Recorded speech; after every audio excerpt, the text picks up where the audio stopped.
பயமும் வரும், சந்தோஷமும் வரும். அதை நீங்கள் சமன் பண்ணிக்கிறதுக்கு ஒரு வாய்ப்பை உருவாக்கிக்கணும். ரொம்ப முடியலை, பயம் இருக்குன்னா என்னையே நினச்சி கற்றுக்கிட்டே இருங்க. அதை ஏதாவது சரி செய்யறதுக்கு வாய்ப்பு இருக்கான்னு பார்ப்போம். இதெல்லாம் சந்திச்சு தான் ஆகணும். சந்திக்க முடியாமல் இதெல்லாம் சந்திச்சே ஆகணும் அப்படிங்கிறதுனால தான் அதை வர வைக்கிறது. இதையெல்லாம் என்ன நல்லா நீங்கள் ஸ்டடி பண்ணிக்கன்னா, இதெல்லாம் உனக்கு ஃபியூச்சருக்காக இப்பயே தயாராகிறது. நீ இன்னும் கடுமையான சூழலை சந்திக்கணும். அப்போ உனக்கு என்னன்னா, உனக்கு ட்ரைனிங் இல்லைன்னா என்ன ஆவ? உடல் உபாமையை சந்திக்கிறது கொடுக்கறதுன்னா இன்னும் உஷ்ணங்கள் அதிகமாக வரும். நீ தியானத்தில் என்ன பண்ணுற, இதோட முடிச்சுக்க போறியா? இன்னும் ஒரு அடுத்த ஸ்டெப் வைப்பல. இப்போ 40% உஷ்ணம் இருக்குன்னா அடுத்தது 70 ஆகும். நீ 1,00,000 டிகிரி வரைக்கும் போகணும் உஷ்ணத்தை. அப்போ நீ உடல் உபாமையை தாங்கி தாங்கி தாங்கி தாங்கி ஸ்டெப்பாக அது உருவாக்கும். இப்போ நம்ம அதுக்கான ஒரு சூழலை அதுவே ஒரு நல்ல சரணாகதியில் ஒரு நல்ல வடிவத்தில் இருக்கும்போது அதை உஷ்ணத்தை சமன் பண்ணுறதுக்கு அதுக்கேற்ற மாதிரி சில சாப்பாடோ சில உணவு சில மருந்துங்களோ அதுவே காட்டி கொடுக்கும். நம்ம அதில் தான் அப்படியே பேலன்ஸ் பண்ணி அப்படியே போகணும். சரியா? வேற என்ன ஏதாவது இருக்கா? தியானத்தினால கருவமா? அதுவும் மாயை தான். திருப்பியும் இப்போ இதுதான் சந்திரக்கலை சூரியக்கலை வச்சு தான் அதை கரெக்ட் பண்ணணும். அதெல்லாம் கொஞ்ச நாளைக்கு அது இருக்கும். அதுதான் அந்த மாயைன்னு சொல்லுவாங்கல்ல. கொஞ்ச நாளைக்கு கருவம் இருக்கும், கனவு வரும், தியானம் பண்ண விடாது, நமக்குள்ளே வேற ஏதாவது ஒன்று இருக்கும், இல்லை பழைய தியானம் வாங்கிட்டு இருந்திருப்போம் அது ரிலேட்டடாக வந்துடும். ரொம்ப நாள் ஒரு மந்திரத்தையே சொல்லிக்கிட்டே இருந்திருப்போம், அது உள்ளே குதிச்சிரும். பல்வேறுபட்ட சூழல்களில் அங்கங்கே எட்டி பார்க்கறதெல்லாம் நடக்க தான் செய்யும். அதெல்லாம் நம்ம கொஞ்சம் பேலன்சிங்காக தான் பண்ணி வரணும்.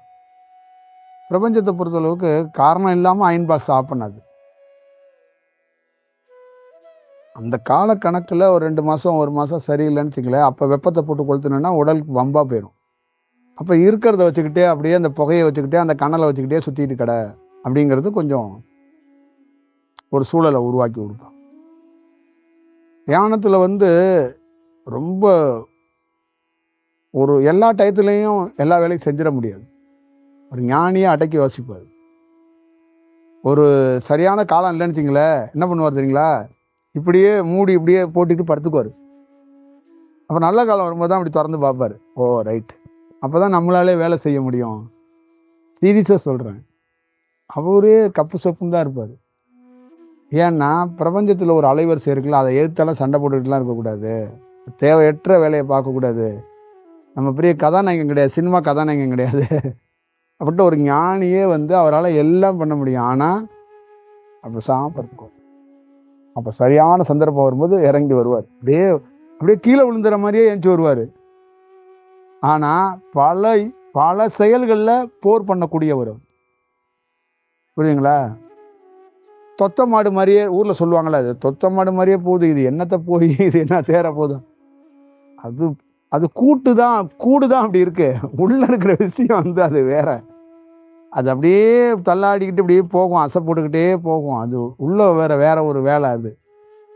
அதனால அது ரொம்ப, நான் என்ன சொல்றேன், ரொம்ப அலட்டவே மாட்டாங்க. அந்த உள்ள இருக்கிற அலைவரிசை அந்த அனுபவம் பெற்றுச்சுன்னா அது அலட்டாது, அது பெருசாக ரியாக்ட் பண்ணாது, அது கண்டுக்காது. தனக்குள்ளே ஒன்று இல்லாத மாதிரியே அது அப்படியே ஒரு செவிடங்காதில் சங்கூதன கதையாக அப்படியே போகும். ஆனால் அதோடைய வேலை, அதோடைய கிளாரிட்டி, அதோடைய செயல் எல்லாமே வேற மாதிரி. நேரம் தவறாத பணி செய்வாருங்க ஒரு ஞானி. அவருக்கு லீவு கிடையாது, நாட் விடுமுறை. அவர் சோம்பேறி கிடையாது. அவர் எப்பயும் எல்லா டைம்னு ஒர்க் பண்ணுவார். ஞானங்கிறது அதுதான். Any time work, full time full செயல் வேலை செய்வார். அந்த ஃபுல் பிரெட்ஜில் அந்த வேலை செய்யறதுன்னு சொல்லுவார்ல, அந்த மாதிரி ஷிஃப்ட்டு டைமு ஓட்டி இதெல்லாம் கிடையாது. அந்த ஞானங்கிற அந்த செக்ஷனுக்குள்ளே வந்துட்டாங்கன்னா எனி டைம் ஒர்க் பண்ணுவாங்க. அவங்களுக்கு ஓய்வே கிடையாது. பல்வேறுபட்ட டிசைனில் வேலை செய்வாங்க. பட்டாம்பூச்சா வேலை செய்வாங்க, தட்டான வேலை செய்வாங்க, நாய்க்குள்ளே பூந்துருவாங்க, மனுஷனுக்குள்ளே பூருவாங்க, தண்ணிக்குள்ளே பூந்துக்குவாங்க, மரத்துக்குள்ளே பூந்துக்குவாங்க, கார் டயரில் கூட பூந்துக்குவாங்க. உன் கார் டயர் வெடிக்க போகிற போதுனா காற்றா போய் அதுக்குள்ளே பூந்துக்கிட்டு அதை வெடிக்காத அந்த லொக்கலாட்டி டயருக்குள்ளேயே ஓட்டிட்டு கொண்டு போய் ஒரு இடத்துல கொண்டு நிப்பாட்டிடுவாங்க. இது எப்படிங்க ஓடி வந்துச்சுன்னு கேட்பாங்க. அந்த மாதிரிலாம் கூட பண்ணுவாங்க. பல்வேறுபட்ட விதங்களில் வேலை செய்யக்கூடிய ஆட்கள், ரொம்ப ஒரு ஒரு அதிக டிஃப்ரெண்ட்டாக வேலை செய்யக்கூடிய ஆட்கள் தான் அவங்க. அவங்க அதை பற்றி ஒன்றும் பெருசாலாம் எடுத்துக்க மாட்டாங்க. நாம் ஒரு மனிதனாக இருக்கும்போது அப்படி இப்படி நீங்கள் யோசிக்கிறீங்க, அதெல்லாம் கவலைப்படாதீங்க. இது ஒரு ஆனந்தமான ஒரு சுவாரஸ்யம் தான். நீங்களாம் தயவுசெய்து கஷ்டம் துன்பம் அப்படின்லாம் நினைக்காதீங்க. அதெல்லாம் லைஃப்பில் வந்து ஒரு மறக்க முடியாத ஒரு மொமெண்ட். தியானங்கிறது ஒரு அழகான மொமெண்ட். இறைவனை நினைக்கிறதுங்கிற ஒரு அற்புதமான மொமெண்ட், ஒரு அழகான தருணங்க அது. நான் தான் சொல்லிட்டேனே, இறைவனை நேசிக்கிறது, இறைவனை தேடுறது, இறைவனை பார்க்கணும்னு நினைக்கிறது, இறைவனுக்காக தியானம் பண்ணுறது, நம்மளை அறிஞ்சுக்கணும்னு நினைக்கிறது. உன் தாயோட கரு பையில் நீ இருக்கும்போது நீ பார்த்ததே கிடையாது. அதை பார்க்குற மாதிரி ஒரு அழகான தருணம் அது. அதனால் அதை கவலைப்படாமல் அதை சரணாகதி அடைஞ்சு அதை கடந்து போகிறதுக்கு பார்க்கணும். அதை மீண்டும் மீண்டும் ரிப்பீட்டடாக புலம்பியோ இல்லை ஒன்றையோ நீ ஒன்று அமைக்க கூடாது. அதை பண்ணக்கூடாது. நீ ஒரு களத்துக்குள்ளே வந்துட்டேன்னா வாழ்வோ சாவோ, மாண்டு போனாலும் பரவாயில்ல அப்படின்னு நிற்கணும். அவ்வளோதான். அது உன்னுடைய அது அவன் பிரபஞ்சம் பார்த்துக்கும். அவ்வளோதான். அதுதான் சரணாகதி ஒப்பு கொடுக்கறதுங்கிறது. சரணாகதியோட பெரிய தத்துவமே என்னன்னா, நான் கொஞ்ச நேரத்தில் இறந்துருவேமா இருக்கு, ஆனால் பரவாயில்ல நீ பார்த்துக்க அப்படின்னு விட்டாருணும். அதுதான் அதோடைய உண்மையான செயல். அதனால அது வேற ஒரு வேலையை வேற ஒரு இலக்கை வந்து அது ஏற்படுத்தும். ஆனால் எத்தனையோ முறைகள் வந்து பல்வேறுபட்ட துயரம், பல்வேறுபட்ட துன்பம், பல்வேறுபட்ட கூட இருக்கிற ஆட்களாலேயே அலக்களிக்கப்படுவது, தியானத்தை தப்பாக பேசுறது, தப்பாக சொல்றது, ஞானிகளை வேற மாதிரி சித்தரிக்கிறது, ஞானிகளையே கற்பனையாக பேசுறது, இந்த மாதிரி எல்லாம் எத்தனையோ விஷயங்கள் நம்மளை சுற்றி எல்லாம் நிகழப்பட்டு அந்த கூட்டத்துக்குள்ளே இருந்து அதை எல்லாத்தையும் வேரோடு அந்த மண்ணோடு பிடுங்கி தூக்கி வீசி எறிஞ்சு தான் கூட்டிகிட்டு வந்திருக்காங்க. புரியுதுங்களா? அவ்வளோதான் அதுக்குள்ளே இருக்கிற விஷயம். அது இந்த பிரபஞ்சம் வழி நடத்துறது அப்படிங்கிறதுக்கு பொருள் என்னன்னு கேட்டிங்கன்னா, உங்கள் சுவாசம் தாங்க. அது உங்கள் இரு சுவாசம்தான் எல்லாமே.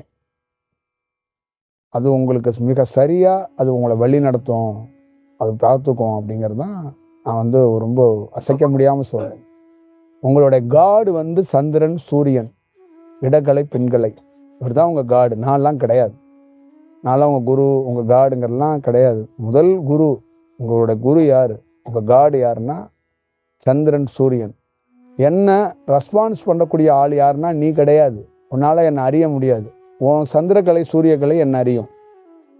நான் ரெஸ்பான்ஸ் பண்ணக்கூடிய ஆள் ஒன்றை கிடையாது. உன் சந்திரக்கலை, சூரியக்கலையை தான். இப்போ எனக்கும் உனக்கு எந்த உறவும் கிடையாது, ஒட்டும் கிடையாது, உறவும் கிடையாது. உன் சந்திரக்கலை, சூரியக்கலையோட தான் எனக்கு உறவு, ஒட்டு. புரியுதா? அது என்ன வணங்கும், நான் அதுக்கு ரெஸ்பான்ஸ் பண்ணுவேன். இவ்வளோதான் விஷயம். மனிதனா இந்த சூழ தேகத்தோட நீ என்னை வணங்குறதோ, நீ எனக்கு உண்மையாக இருக்கணுங்கிறதோ, எனக்கு நேசிப்பாக இருக்குங்கிறது மனித குருவாக இருக்கிறவங்களுக்கு ஓகே. சந்திரக்கலையா, சூரியக்கலையா, சந்திரக்கலை, சூரியக்கலையிலேருந்து வளர்ந்தவனுக்கு அது தேவையில்லாத ஒரு செயல். புரியுதுங்களா? கழுத்துக்கு மாலை, காலுக்கு மாலை, இதெல்லாம் தேவையில்லை.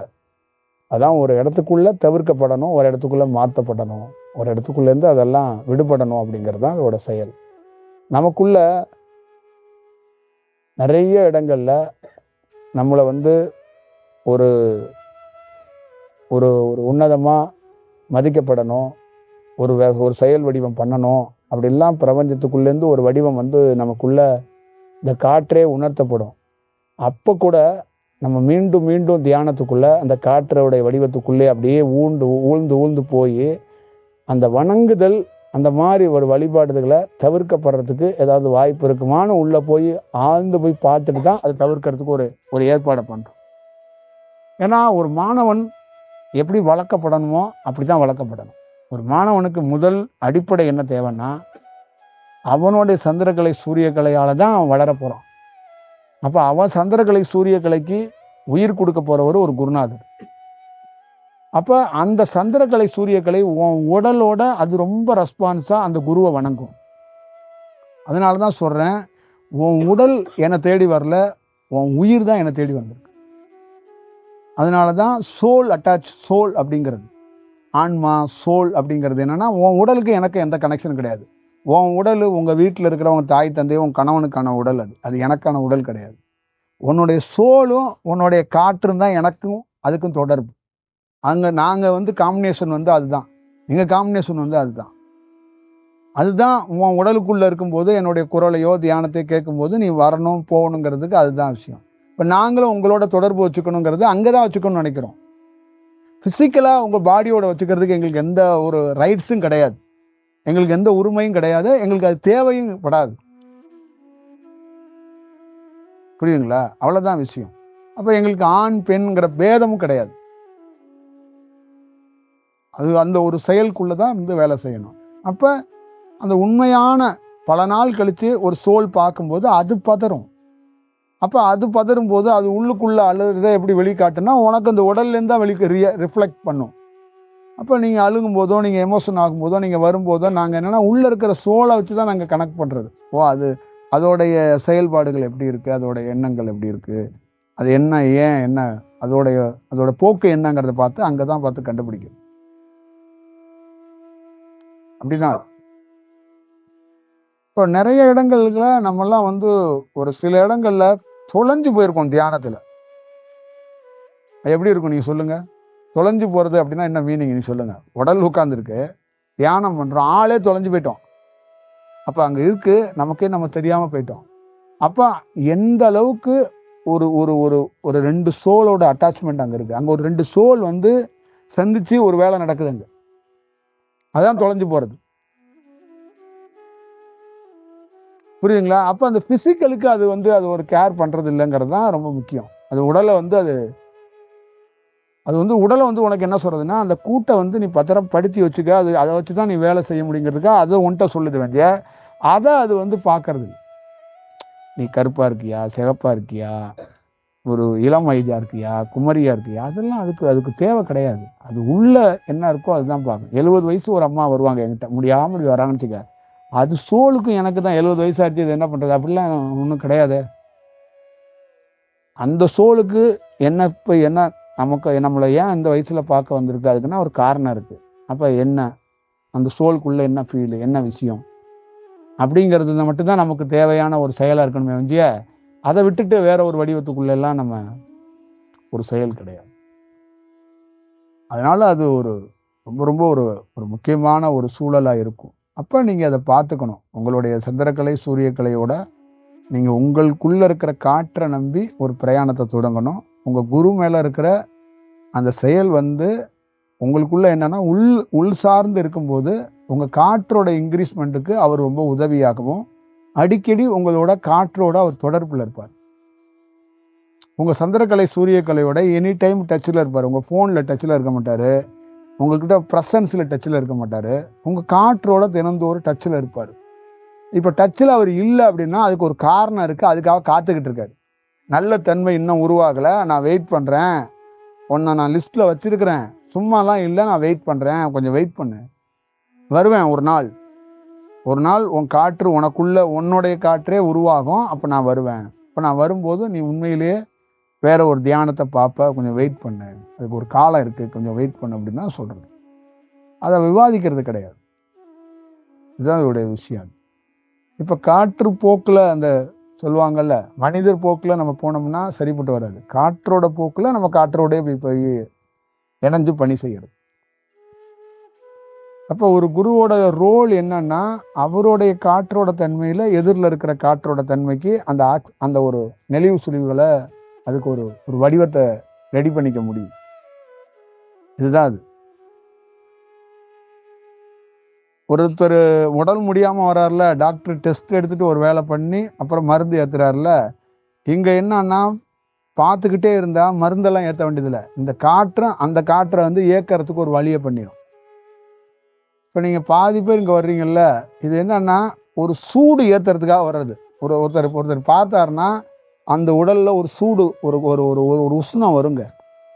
அதுக்குள்ள உங்களுக்குள்ள ஒரு பரிணாமத்தை ஏற்படுத்துறதுக்கு வாய்ப்புகள் உருவாகும். ஒரு ஒரு ஒரு மேலேருந்து சூரியன் வருது, ஒரு பொருள் மேலே உழுவுது இல்லை, அந்த மாதிரி தான் அது. புரியுதுங்களா? அவ்வளோதான் அதோடைய முக்கியமான ஒரு செயல். அதனால வாய்ப்பு கிடைக்கும்போது உலகத்திலே பெரிய பெஸ்ட் விஷயம் ஒரு குரு கண்ணில் பட்டறணும். அவ்வளோதான் லைஃப். முக்கியமான லைஃப் அதுதான். அதுக்கப்புறம் நீ குருவாகிற, நீ இறைவனாகிற, அடுத்த கேட்டகரிலாம் அப்புறம். முதல்ல அந்த மாதிரி ஒருத்தரோட கண்ணில் போய் பற்று. அதே மாதிரி உனக்கு வாய்ப்பு கிடைச்சிச்சுன்னா அவர் கண் பார்வையிலே இருந்துரு. அது எவ்வளோ டைம் கிடைக்குமோ அப்படி இருந்துச்சுன்னா அந்த சூழலில் அப்படி கடந்துரு. அது எங்கேயோ ஒரு இடத்துல நீ தியானமே பண்ண வேண்டாம். அது மாங்காய் பிஞ்சா இருக்கும், அப்புறம் மாங்காவாகும், அப்புறம் மாம்பழமாகும், அப்புறம் அதை வேற ஒரு வடிவத்துக்குள்ள அவர் மாற்றி அதே விஷயத்த திருப்பியும் வேற ஒரு வடிவத்துக்குள்ள கொண்டாந்துருவார். அவ்வளோதான் அதுக்குள்ள ஒரு ஒரு ஒரு செயல்பாடுகள். ஒரு பெரிய நோய், பெரிய ஒரு உடல், பெரிய உபாமை இருக்குன்னா சில ஞானிகள் 2 வருஷம் 3 வருஷம் சில பேர் அங்கே போட்டுருவாங்க, அப்படியே இரு அப்படின்ட்டு. அதெல்லாம் ஒரு எனக்கு தெரிஞ்சு ஏறத்தாழ ஒரு 30-40 ஆண்டுகள் ஆகியா கூட சரி செய்ய முடியாது அந்த உடலை. ஆனால் இவர் ஒரு வருஷம் 1.5 வருஷத்துக்குள்ள தொடர் அந்த அலைவரிசையில் வச்சு அது தனியாக பிரத்யேகமாக அவர் பண்ண மாட்டார். அவர் என்ன பண்ணுவார்னா, அந்த கல் கிடக்கல, அந்த கல் இந்த மாதிரி இங்கே போட்டுருவார்.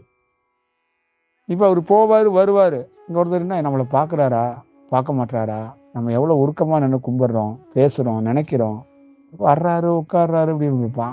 அப்படின்னு அவர் என்ன, நான் அந்த கல் மாதிரி அவன் கிடக்கணும், அவ்வளோதான் அதோட விஷயம். நான் உங்ககிட்ட பேசணுங்கிறது எனக்கு அதிகாரம் கொடுக்கல, என் கடை, அதுக்கு காரணம் இருக்குது அப்படின்ட்டு அவர் போயிட்டு வந்துக்கிட்டே தான் இருப்பார். அப்போ ஒரு நாள் அந்த கல் மாறிடும். புரியுதுங்களா? அது ரொம்ப முக்கியம். திருவண்ணாமலையில் நீங்கள் கிடக்குறீங்கன்னா நீங்கள் ஒரு ஆளாக நினைக்க கூடாது, ஒரு கல்லாக கிடக்கணும். ஒரு கூழங்கள் மாதிரி அங்கே தூக்கி போட்டால் அப்படி கிடக்கணும். அது சந்திரன், சூரியன், காற்று, பஞ்சபூதங்கள் எல்லாம் பட பட பட பட அந்த கல் வேற ஒரு தன்மையில் அது என்னன்னு தெரிய வரும். அவ்வளோதான். அப்புறம் அது ஒரு விஷயமா இருக்கும். நீங்கள் கல் மாதிரி கிடக்காம நீங்களே ஒரு குரு மாதிரியும், நீங்களே ஒரு இறை தூதர் மாதிரியும், நீங்களே ஒரு தீவிரமான அண்ணாமலையாருக்கு பக்தர் மாதிரியும், நீங்களே ஒரு இறை பிரபு மாதிரி நடந்துக்கிட்டீங்கன்னு வச்சுக்கல, கஷ்டம்தான் அப்புறம் உங்களை வழி நடத்த. அப்புறம் நீங்கள் உங்களுக்கு சொல்ல வேண்டாம், உங்களுக்கே தெரியும். அந்த மாதிரி ஒரு வாய்ப்பை வழங்கக்கூடாது அதுதான் சொல்கிறேன். இப்போ அவர் என்ன சொல்கிறாருன்னா, இன்னும் 10 நாளில் உன்னை சரி செய்கிறோம்லாம் சொல்ல முடியாது. அது ஜென்மாந்திர ஒரு ஒரு ஒரு கர்ம வினையில் தான் ஒரு நோயே வரும். அது சரி செய்யறதுக்கு ஜென்மமாக ஆகும். அதை ஒருத்தன் தூக்கி இங்கே படுத்துக்கப்பா அப்படின்னு சொல்லிட்டு போகிறான்னா படுத்துக்கணும், அவ்வளோதான். அது கொஞ்சம் டைம்லாம் கொடுக்கணும். என்ன சாமி அப்படின்னா இல்லை, அது சரியே பண்ண முடியாதுதான் மருத்துவரே அவனை துரத்தி விட்டான். அப்போ ஒருத்தன் அதுக்கு வாய்ப்பு கொடுக்குறான்னா அவனுக்கு உட்காருனா உட்காந்துருக்கணும், அவனை போகணும் வரணும். அதுக்கு ஒரு காரணம் இருக்குது, அதுக்கு ஒரு செயலில் அவர் பண்ணணும். அது ஒரு கணக்கு இருக்குது. சரி சாப்பிடுங்க, எல்லாத்துக்கும் ஒரு கணக்கு இருக்குது. கணக்கு ஒரு நாள் சரியாகும்.